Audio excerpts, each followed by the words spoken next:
A new discovery made by archaeologists in Rome reveals an ancient papal palace that's older than the Vatican. Did archaeologists just uncover a papal palace beneath a busy Roman piazza? In 2024, a team of archaeologists made a stunning discovery beneath one of Rome's busiest squares. Piazza San Giovanni in Laterano. Hidden under layers of earth and centuries of urban development lay the remains of a vast ancient structure. As it turns out, these ruins belong to the long-lost Patriarchio. The original papal palace, used by popes long before the Vatican, became their official home. Its massive volcanic stone walls, dating back over 1,000 years, reveal a forgotten chapter of Rome's ecclesiastical past. Did you know the first papal palace wasn't in the Vatican?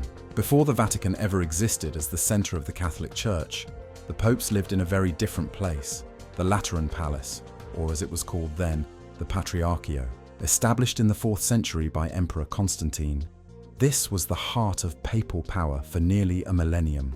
The recent discoveries confirm that this sprawling complex wasn't just ceremonial, it was functional, administrative, and symbolic, hosting councils, ceremonies, and shaping the early direction of the Church.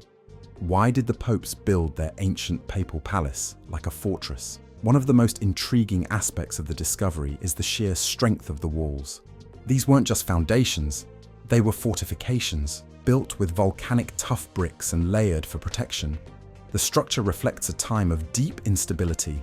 In the early medieval period, the Church faced threats not just from within, rival Roman aristocrats, but also from outside invaders, like the Saracens. The architecture itself tells a story of survival in turbulent times, how an incident in France led to the Pope moving from the lost Lateran Palace to the Vatican. Why did the popes abandon the Lateran Palace and move to the Vatican?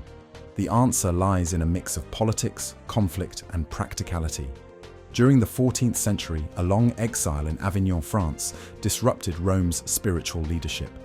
When the popes returned in 1377, they chose to settle in the Vatican, a quieter, more defensible spot.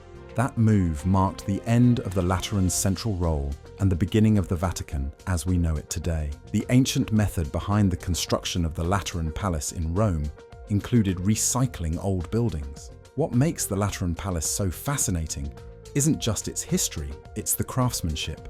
The newly uncovered walls were built using volcanic tuff, a rock found in the region, shaped into bricks and layered with meticulous care. Even more interesting, some materials appear to have been recycled from even older buildings, showing how Romans reused structures across generations. The layering and adaptive reuse demonstrate a resourceful and evolving architectural mindset in the early Church era. Why the forgotten Lateran Palace in Rome could rewrite papal history.